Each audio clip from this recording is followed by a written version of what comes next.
ప్రేక్షకులకు ప్రార్థన అనే మా సిరీస్కి స్వాగతం. గత ఎపిసోడ్లో మనం ప్రార్థన అంటే ఏంటి, ప్రార్థన ఎలా చేయాలి, ప్రార్థన చేయడం వల్ల ఎలాంటి లాభాలు ఉన్నాయో తెలుసుకున్నాం. మరి ఇవాల్టి ఎపిసోడ్లో మన యొక్క అంశం ప్రార్థన యొక్క శక్తి. ప్రార్థనలో ఎటువంటి శక్తి ఉంది, ప్రార్థన చేయడంలో మనం ఇంకా ఏంటేంటి పొందుకుంటామో అది మనతో పాటు మన బ్రదర్ ప్రార్థన ఒక శక్తి ఏంటి, ప్రార్థన చేయడం వల్ల మనం ఏమేమి పొందుకుంటామో మనతో పాటు మా వారు ప్రశాంత్ గారు ఉన్నారు. వారితో మాట్లాడి మనం తెలుసుకుందాం. వెల్కమ్ అండి. థ్యాంక్ యూ అండి. చెప్పండి, మరి మనం గత ఎపిసోడ్లో మాట్లాడుకున్నాము ప్రార్థన యొక్క ఇంపార్టెన్స్ ఏంటో, ప్రార్థన ఎలా చెయ్యాలో అనేది. మరి ఇవాల్టి మన ఎపిసోడ్లో ప్రార్థన యొక్క శక్తి మరి ఎలా ఉండబోతుంది, ప్రార్థనలో ఎటువంటి శక్తి ఉందో మరి చెప్తారా? ప్రార్థనలో ఎలాంటి శక్తి ఉందనేది యేసుక్రీస్తు ప్రభువారు సిలువకు వేయబడకంటే ముందు కొండ మీదకి వెళ్ళి ప్రార్థన చేసినప్పుడు ఆయన ఏ రకమైనటువంటి శక్తి పొందుకున్నాడో ఈ చివరి దినాల్లో జీవిస్తున్న మనం కూడా ఆ శక్తిని మనం పొందుకోబోతున్నాం. అందుకని ప్రార్థనలో చాలా శక్తి ఉన్నది. ఆ శక్తిని మనం పొందుకుంటే యేసు ప్రభువారు లోకాన్ని జయించినట్లుగా మనం కూడా లోకంలో ఉన్న పాపాన్ని మనం జయించగలుగుతాం. మరండి, శోధనలు జయించడానికి ప్రార్థన ఎలా సహాయపడుతుంది మనకి? శోధనలు జయించాలి అంటే చాలా ప్రాముఖ్యమైనది ప్రార్థన ఒకటి మాత్రమే. ఇక్కడ మత్తయి సువార్త 26వ అధ్యాయము 41వ వచనం చూసుకుంటే శోధనను జయించడానికి ఎలాంటి ఒక వాక్యం యొక్క ఆధారం మనకు కనిపిస్తుందో చూద్దాం. 26వ అధ్యాయము 41వ వచనం నేను చదువుతున్నాను. మీరు శోధనలో ప్రవేశింపకుండానట్లు మెలకువగా ఉండి ప్రార్థన చేయుడి, ఆత్మ సిద్ధమే కానీ శరీరము బలహీనమని చెప్పాడు. ఇక్కడ గ్రహిస్తే శోధనలు జయించటానికి ప్రార్థన చాలా ముఖ్యం. ఈరోజు ప్రార్థనను చాలామంది నిర్లక్ష్యం చేస్తున్నారు. అయితే ఈ ప్రార్థనలో శక్తి ఉందనే విషయం చాలామందికి అర్థం కావట్లేదు. చాలామంది అంటుంటారు, నాకు ఈ బలహీనత ఉందండి, నాకు ఈ అలవాటు ఉందండి, లేకపోతే నాకు ఈ యొక్క వ్యసనం ఉందండి, ఇది నేను పోగొట్టుకోవాలంటే నేను ఏం చేయాలి, ఇది విడిచిపెట్టాలంటే ఏం చేయాలి? ఒకటే పరిష్కారము, ప్రార్థన.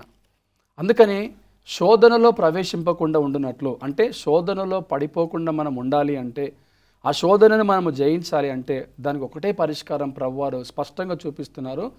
మనం ప్రార్థన చేయాలి. మళ్ళీ అందులోనూ మెలకువగా ఉండి ప్రార్థన చేయండి. అప్పుడు మీరు శోధనలో ప్రవేశింపకుండా ఉంటారు. నేను ముందు చెప్పినట్లుగా ప్రార్థనలో ఉండే శక్తి యేసుప్రభు వారికి సిలువ వేస్తారు.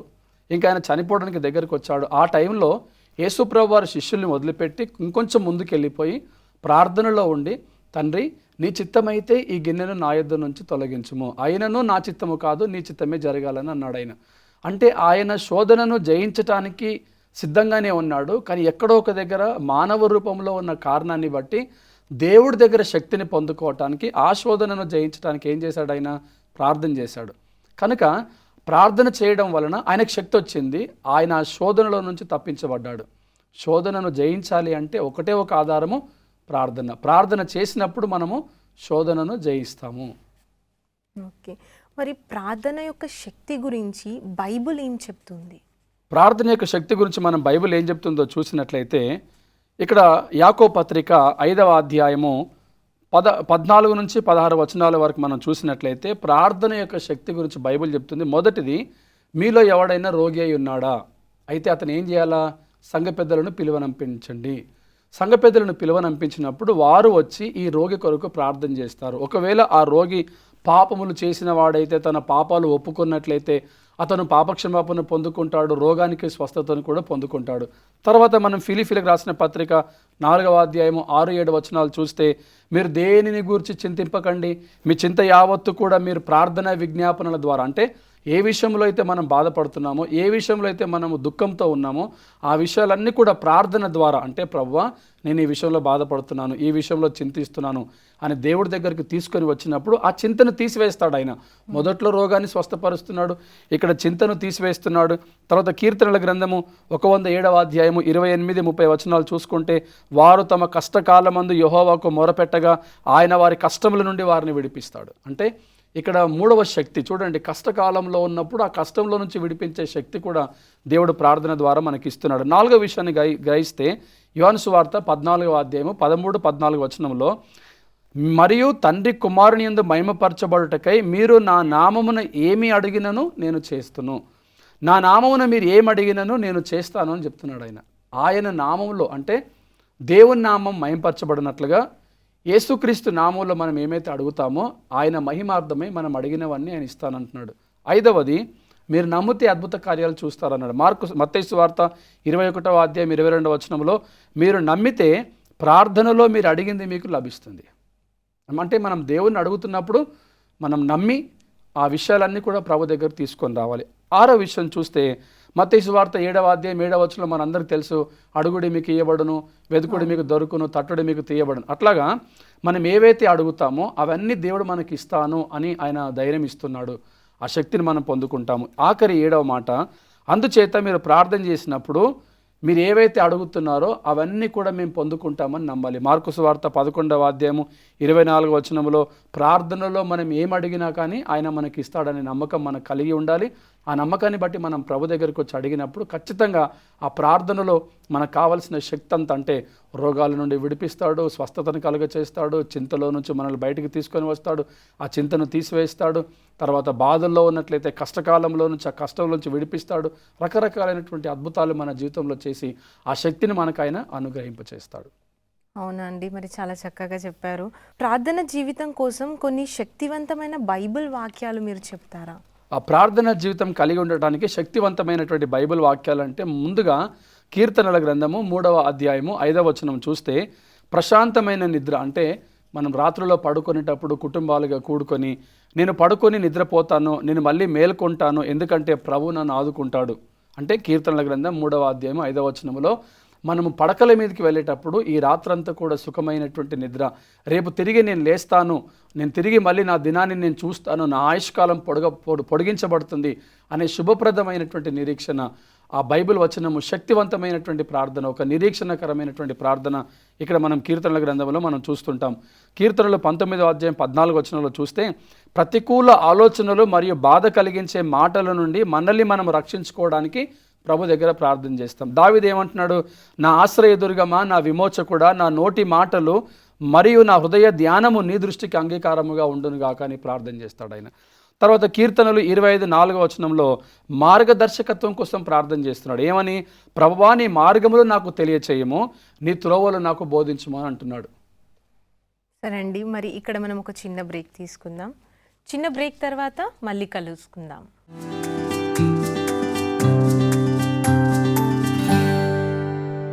హోప్ టీవీ ప్రేక్షకులకు తిరిగి స్వాగతం. మరి ఇందాక మీరు చెప్తున్నారు కదండి, ప్రార్థన యొక్క శక్తి అయిన బలమైన బైబిల్ వాక్యాలు మీరు చెప్తున్నారు.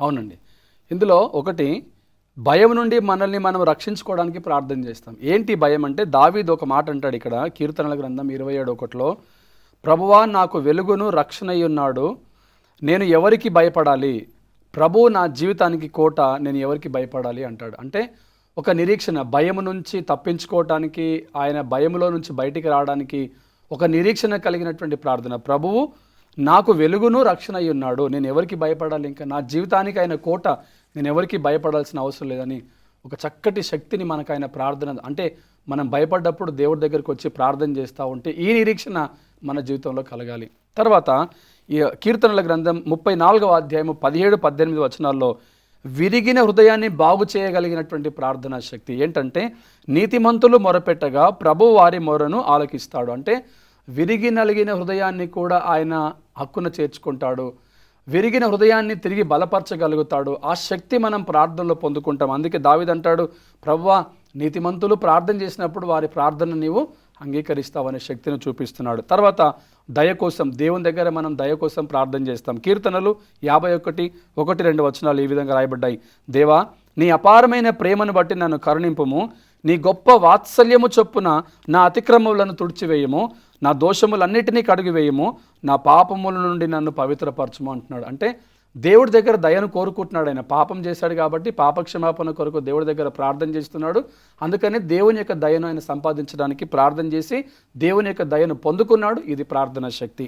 ఆఖరిది మనం చూసినట్లయితే దేవుని రక్షణ కొరకు ప్రార్థన చేస్తున్నాడు. 61వ కీర్తన 2-3 వచనాల్లో చూస్తే, భూమి అంతముల నుండి నేను నిన్ను పిలుచుచున్నాను, నా హృదయము సొమ్మసిల్లుచున్నప్పుడు నేను పిలుచుచున్నాను, నన్ను ఎత్తైన కొండపైకి నడిపించుము, నీవు నాకు ఆశ్రయమై ఉన్నావు, శత్రువును ఎదిరించుటకు బలమైన దుర్గముగా ఉన్నావు. చూసారు, అంటే దేవుడి దగ్గర రక్షణ కొరకు ప్రార్థన చేస్తున్నాడు ఆయన. కాబట్టి ఇవన్నీ మనకు శక్తిని కలిగించేటటువంటి విషయాలే. ప్రార్థనలో మనం ఉన్నప్పుడు ఈ రీతిగా, నువ్వు పాపంలో ఉంటే పాపంలో నుంచి విడిపిస్తాడు, భయంలో ఉంటే భయంలో నుంచి విడిపిస్తాడు, కష్టంలో ఉంటే కష్టంలో నుంచి విడిపిస్తాడు.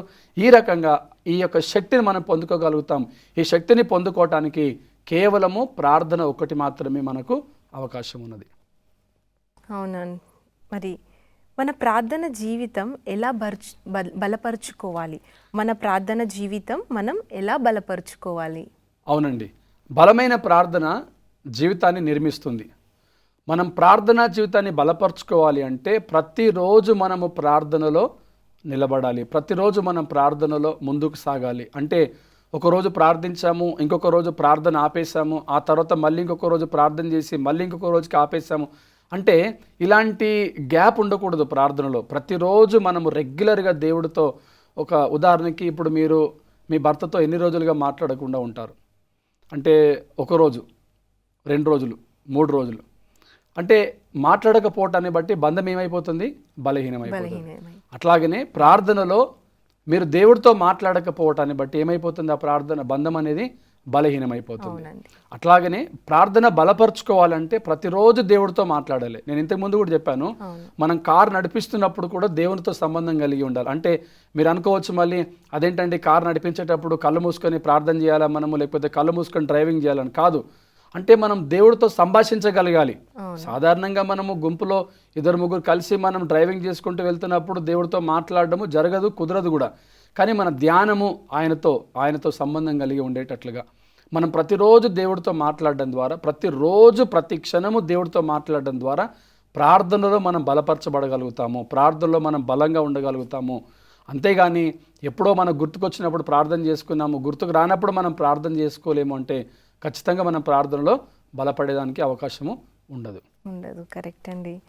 మరి ప్రార్థన అలవాటు చేసుకోవడం ఎలా మనం అలవాటు చేసుకోవాలి? ప్రార్థన డైలీ మనం చేసుకోవాలని మీరు చెప్తున్నారు, మరి అలవాటు ఎలా ఉండాలి? అలవాటు ఎలా చేసుకోవాలంటే చూడండి, ఉదాహరణకి చిన్నపిల్లలు పెరుగుతూ ఉన్నప్పుడు మనం ఏం చేస్తాం, వాళ్ళకి ఏది మంచో ఏదో చెడో మనము నేర్పిస్తాము. ప్రతిరోజు వాళ్ళకు మనం ఒక క్రమశిక్షణ నేర్పిస్తాము, ఒక పద్ధతి మనము నేర్పిస్తాము. అట్లాగనే ప్రార్థనను మనం అలవాటుగా చేసుకోవాలి అంటే ప్రార్థన అలవాటు చేసుకునేదానికి ప్రతిరోజు ప్రార్థన అనేది ఒకటే మనకి పరిష్కారం. అంటే ప్రతిరోజు మనం ప్రార్థన చేస్తూ చేస్తూ చేస్తూ ఉంటే అది ఏమైపోతుందంటే మనకు ఒక అలవాటుగా మారిపోతుంది. ఒకానొక దినాన, ఒకానొక రోజు మనం తిరిగి చూస్తే ప్రార్థన లేకుండా మనము జీవించలేమేమో అనేటటువంటి ఆలోచన మనలో వచ్చేస్తుంది. మనకు ఆ యొక్క ఆలోచన కలుగుతుంది మనకి. అంటే మనం ప్రతిరోజు ప్రార్థన చేసుకోగలగాలి, అది అలవాటుగా మార్చుకోవాలి. ఉదయం మనం లేవగానే ప్రార్థన చేసుకోవడము, రాత్రి పడుకునేటప్పుడు ప్రార్థన చేసుకోవడము, కుటుంబంగా ప్రార్థన చేసుకోవడం, మనం పనిని ప్రారంభిస్తున్నప్పుడు ప్రార్థన చేసుకోవడం, ఉదాహరణకి బైక్ నడిపిస్తున్నప్పుడు ప్రార్థన చేసుకోవడం. మీరు చక్కగా అడిగారు కాబట్టి నేను చెప్తున్నాను. ఇప్పుడు ఒకవేళ మీరు ప్రార్థనను ఎలా బలపరుచుకుంటారు, ఎలా అలవాటు చేసుకుంటారు అంటే, మేము ఇప్పుడు అలవాటు చేసుకోవాలంటే నేను ప్రతిరోజు నా దైనందిన జీవితంలో నేను బండి తీసేటప్పుడు కానీ కారు తీసేటప్పుడు కానీ ప్రార్థన చేసుకుంటూ ఉంటాను. అయితే ఒకరోజు ఎప్పుడైనా నేను ప్రార్థన చేసుకోలేదు అనుకోండి, అంటే నాకు అక్కడ ఒక వెల్తి కనిపిస్తుంది, అరే నేను ఈ రోజు నా బండి స్టార్ట్ చేశాను కానీ ప్రార్థన చేసుకోలేదని.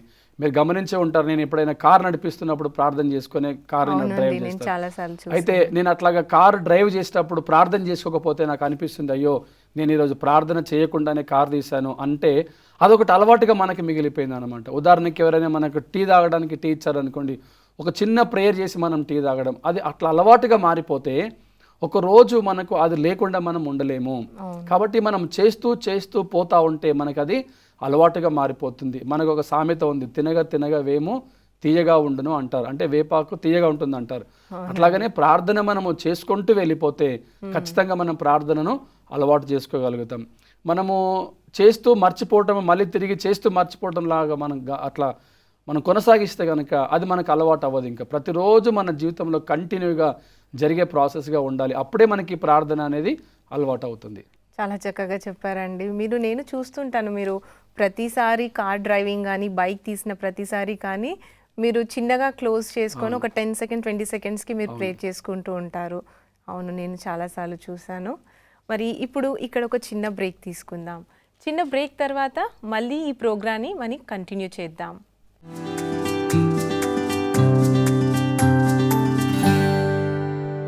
హోప్ టీవీ ప్రేక్షకులకు తిరిగి స్వాగతం. మరి ఇందాక మీరు చెప్తున్నారు కదండి, ప్రార్థన యొక్క శక్తి అయిన బలమైన బైబిల్ వాక్యాలు మీరు చెప్తున్నారు. అవునండి.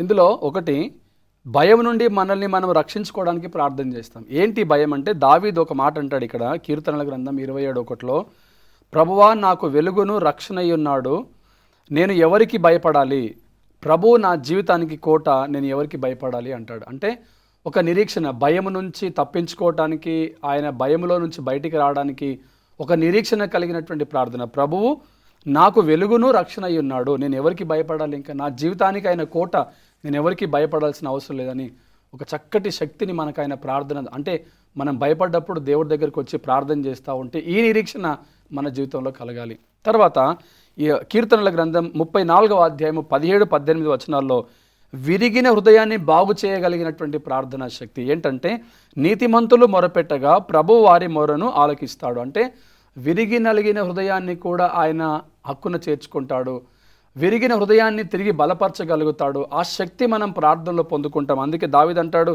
ప్రభువా నీతిమంతులు ప్రార్థన చేసినప్పుడు వారి ప్రార్థన నీవు అంగీకరిస్తావనే శక్తిని చూపిస్తున్నాడు. తర్వాత దయ కోసం, దేవుని దగ్గర మనం దయ కోసం ప్రార్థన చేస్తాం. కీర్తనలు 51:1-2 వచనాలు ఈ విధంగా రాయబడ్డాయి. దేవా నీ అపారమైన ప్రేమను బట్టి నన్ను కరుణింపుము, నీ గొప్ప వాత్సల్యము చొప్పున నా అతిక్రమములను తుడిచివేయము, నా దోషములన్నిటినీ కడిగివేయము, నా పాపముల నుండి నన్ను పవిత్రపరచుము అంటున్నాడు. అంటే దేవుడి దగ్గర దయను కోరుకుంటున్నాడు. ఆయన పాపం చేశాడు కాబట్టి పాపక్షమాపణ కొరకు దేవుడి దగ్గర ప్రార్థన చేస్తున్నాడు. అందుకని దేవుని యొక్క దయను ఆయన సంపాదించడానికి ప్రార్థన చేసి దేవుని యొక్క దయను పొందుకున్నాడు. ఇది ప్రార్థనా శక్తి.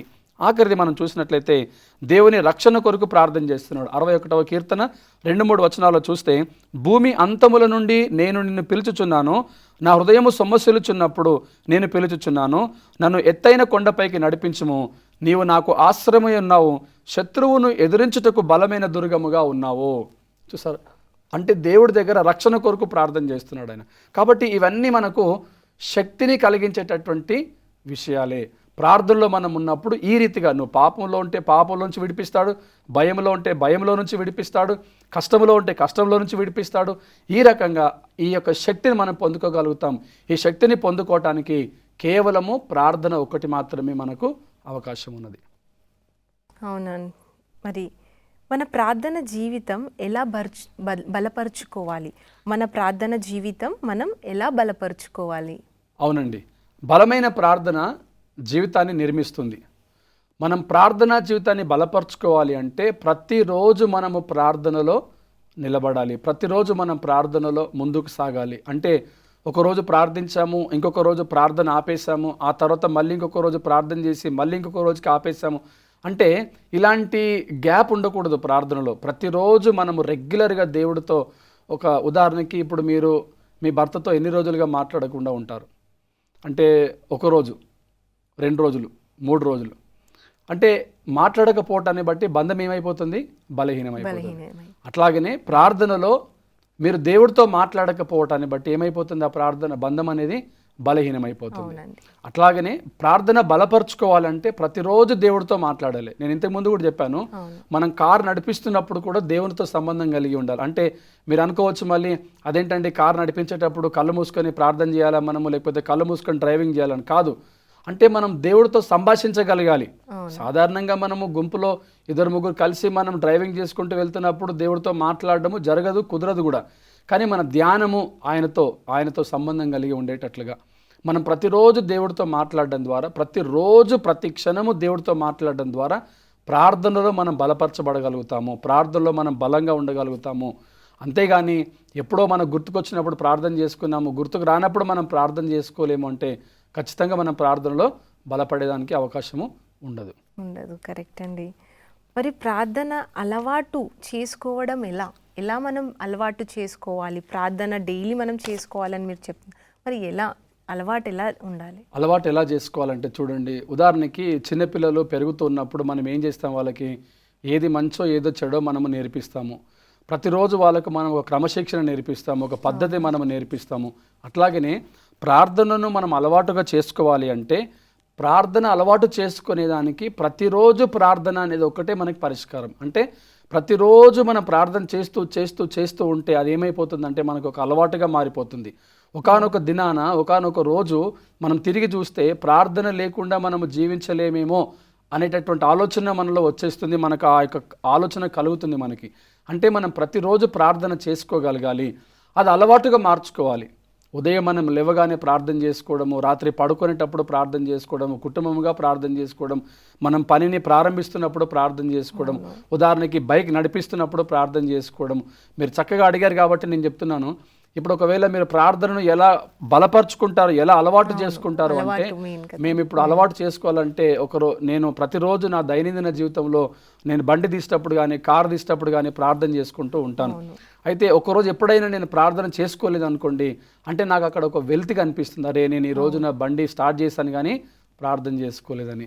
మీరు గమనించే ఉంటారు, నేను ఎప్పుడైనా కారు నడిపిస్తున్నప్పుడు ప్రార్థన చేసుకునే కారు డ్రైవ్ చేస్తాను. అయితే నేను అట్లాగా కారు డ్రైవ్ చేసేటప్పుడు ప్రార్థన చేసుకోకపోతే నాకు అనిపిస్తుంది, అయ్యో నేను ఈరోజు ప్రార్థన చేయకుండానే కారు తీశాను అంటే అదొకటి అలవాటుగా మనకి మిగిలిపోయింది అనమాట. ఉదాహరణకి ఎవరైనా మనకు టీ తాగడానికి టీ ఇచ్చారనుకోండి, ఒక చిన్న ప్రేయర్ చేసి మనం టీ తాగడం, అది అట్లా అలవాటుగా మారిపోతే ఒక రోజు మనకు అది లేకుండా మనం ఉండలేము.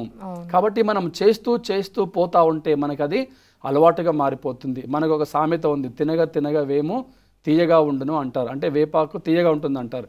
అట్లాగనే ప్రార్థన మనము చేసుకుంటూ వెళ్ళిపోతే ఖచ్చితంగా మనం ప్రార్థనను అలవాటు చేసుకోగలుగుతాం. మనము చేస్తూ మర్చిపోవటం, మళ్ళీ తిరిగి చేస్తూ మర్చిపోవటం లాగా మనం కొనసాగిస్తే కనుక అది మనకు అలవాటు అవ్వదు. ఇంకా ప్రతిరోజు మన జీవితంలో కంటిన్యూగా జరిగే ప్రాసెస్గా ఉండాలి. అప్పుడే మనకి ప్రార్థన అనేది అలవాటు అవుతుంది. చాలా చక్కగా చెప్పారండి. నేను చూస్తుంటాను, మీరు ప్రతిసారి కార్ డ్రైవింగ్ కానీ బైక్ తీసిన ప్రతిసారి కానీ మీరు చిన్నగా క్లోజ్ చేసుకొని ఒక 10 సెకండ్ 20 సెకండ్స్కి మీరు ప్రే చేసుకుంటూ ఉంటారు. అవును, నేను చాలాసార్లు చూశాను. థ్యాంక్ యూ సో మచ్ అండి, చాలా చక్కటి విషయాలు నాకు తెలియజేశారు మీరు. ఇంతవరకు వీక్షించిన మా హోప్ టీవీ ప్రేక్షకులకు ధన్యవాదాలు. తిరిగి మరి ఒక ఎపిసోడ్తో మనం కలుసుకుందాం.